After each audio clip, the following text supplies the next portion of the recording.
दोस्तों नमस्कार। आज 5 फरवरी सन 2023 रविवार। दोस्तों हमारा प्रयास ये रहता है कि रविवार को आपको कुछ विशेष हम अपडेट्स दें जो आपके लिए यूज़फुल इन्फॉर्मेशन का काम करें। आज के एपिसोड में हम चर्चा करेंगे लहसुन आमो खास की यानी हर किचन की एक ज़रूरत। लहसुन की जानकारियाँ हम आपको प्रोवाइड कर रहे हैं महाराष्ट्र, मध्य प्रदेश और गुजरात से। जानिए पूरी रिपोर्ट विस्तार से।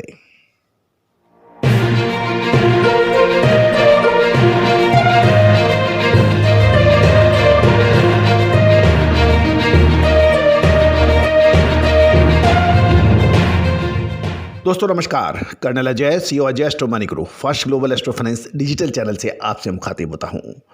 दोस्तों अजय एस्ट्रो मनी गुरु देश का पहला चैनल है जो आपको 42 कमोडिटीज 5 मार्केट पर लगातार अपडेट विश्लेषण देता है, चाहे वो प्याज हो, लहसुन हो, अनाज हो या फिर मसाले, तिलहन, दलहन, बुलियन, मेटल, शेयर बाजार और करेंसी बाजार, कपास हो या फिर गवार सीड। आप हमारे चैनल पर पहली बार आए हैं और अभी तक सब्सक्राइब नहीं किया है तो आप इसको सब्सक्राइब करना ना भूलें यदि आपको पसंद आए तो। याद रखना दोस्तों, यदि आप देश दुनिया की खबर से सबसे पहले रूबरू होना चाहते हैं तो आपको बेल आइकन यानी घंटी के निशान को भी पुश करना चाहिए ताकि सबसे पहले खबर आप तक पहुंचाई जा सके।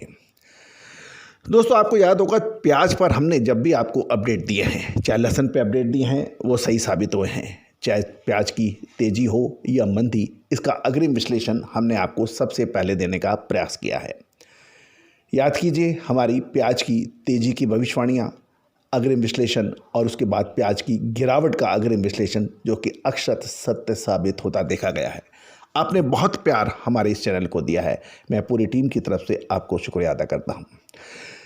दोस्तों एक महत्वपूर्ण खबर, मेटल इंडस्ट्री देश की आर्थिक विकास से जुड़कर देखी जाती है।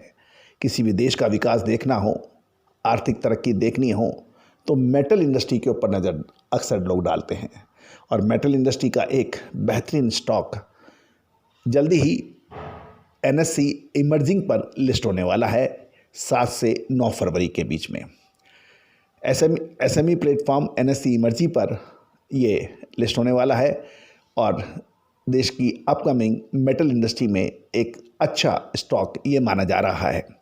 राजस्थान की सबसे बड़ी मेटल इंडस्ट्री में से एक शेरा एनर्जी लिमिटेड का IPO लिस्ट होने जा रहा है और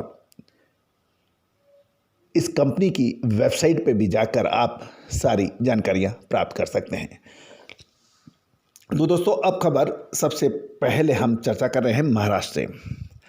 सबसे पहले महाराष्ट्र से खबर निकल के आ रही है, प्याज में महाराष्ट्र में ज़बरदस्त उतार चढ़ाव देखा जा रहा है जिसका पूर्व अनुमान हमने आपको सबसे पहले दिया था। अब खबर निकल के आ रही है कि गुजरात में लहसुन से खबर निकल के आ रही है कि गुजरात में लहसुन की बुआई में लगभग 50% की कमी की समाचार मिल रहे हैं और ऐसा माना जा रहा है कि उत्पादन भी कम ही आएगा। ये गुजरात से समाचार है। लहसुन के बाज़ार में अब भाव थोड़े से स्थिर बताए जा रहे हैं और भाव 20 किलो का 130 से 500 रुपये के बीच क्वालिटी अनुसार है और गुजरात में लोकल अराइवल अच्छी है और गोडल में अंतिम आवक जब हुई थी जो लगभग 1 लाख कट्टे की आवक थी, अब नई आवक रविवार से होने वाली है जिसमें अच्छी आवक होने का अनुमान लगाया जा रहा है। गुजरात में पुराने लहसुन की यानी बिक्री और तेज़ी लगभग पूरी है और अब किसानों के पास माल पड़ा है और पुराना माल 1.50 से 2 लाख बोरी पड़ा होने का अनुमान है और नई लहसुन की जो आवक शुरू होने पर अब पुराने माल की बिक्री भी तेज होगी, ऐसा अनुमान लगाया जा रहा है। जहाँ तक मध्य प्रदेश की बात करें तो मध्य प्रदेश में नई लहसुन 15 से 20 हज़ार कट्टे की आवक होती है। यद्यपि ये आवक एकदम कम है और सामान्य रूप से इस समय नई लहसुन से 1 से 1.5 लाख कट्टे की आवक होनी चाहिए, जिसके बदले अभी 10% की आवक हो रही है, जो कि ये भी दर्शा रही है कि मध्य प्रदेश में भी लहसुन की बुआई जो 35% कम घटी है, लेकिन उपज वहाँ पर शानदार है। इससे 35% की के बजाय लगभग 20 से 25% ही घटने का अनुमान है, क्योंकि फसल अच्छी होने के समाचार मिल रहे हैं। गुजरात के अलावा मध्य प्रदेश और राजस्थान में भी लहसुन की बुआई घटने के समाचार हैं और ये लगभग 40 से 50% तक घट सकती है। वहाँ फसल जब बिजाई कम है तो फसल भी कम आएगी पिछले साल के मुकाबले, और इस वर्ष नया सीजन 20 दिन लेट है और बुआई विलम्ब होने के कारण नया सीजन भी लेट शुरू होगा और मार्च महीने में आवक बढ़ने की धारणा लगाई जा रही है। लहसुन के बाज़ार में इस वर्ष मनोवृत्ति तेज़ी की नहीं होने से पूरे वर्ष मंदी रही और अब भाव बढ़ा था। लोगों में मनोवृत्ति खराब हो तब कुछ भी नहीं होगा, ऐसा मानना है।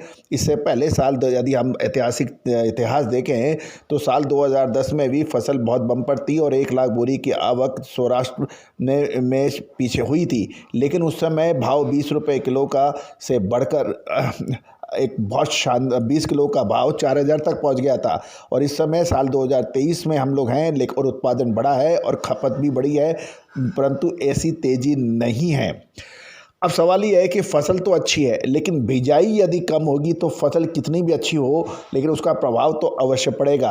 गुजरात में नई लहसुन की आवक मार्च महीने में शुरू हो जाएगी और अप्रैल में वो बिल्कुल पीक यानी हाईएस्ट स्तर पे होगी।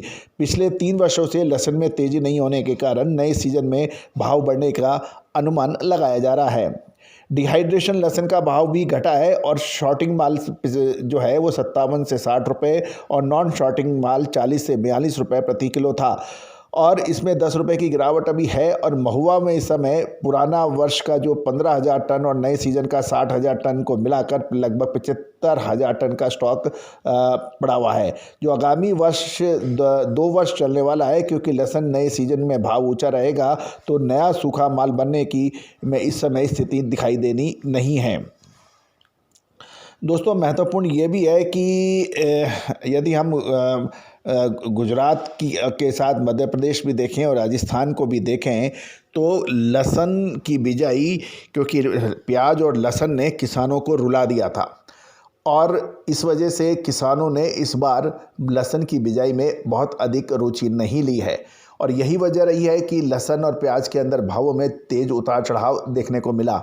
लेकिन ये तो तय है कि मार्च महीने में, यानी फरवरी अंत और मार्च महीने के अंदर लहसुन के अंदर कोई बहुत बड़ी तेज़ी आ जाए तो एक आश्चर्य की बात है, लेकिन कुल मिला के फसल तो बिजाई के मामले में कमज़ोर है, लेकिन इसका प्रभाव आने वाले 3 से 4 महीने में अवश्य पड़ेगा। तो दोस्तों, क्या लहसुन के भाव बढ़ेंगे या घटेंगे, इसके विशेष विश्लेषण के लिए आप हमसे ज़रूर चर्चा कर सकते हैं, लेकिन भुगतान करने पर इसकी रिपोर्ट उपलब्ध होगी। गौरतलब है, प्याज पर हमारी जो पूर्व विश्लेषण था वो अक्षर सत्य साबित हुआ था और आपने इसका भरपूर लाभ भी उठाया था। All the very best, good luck, happy trading.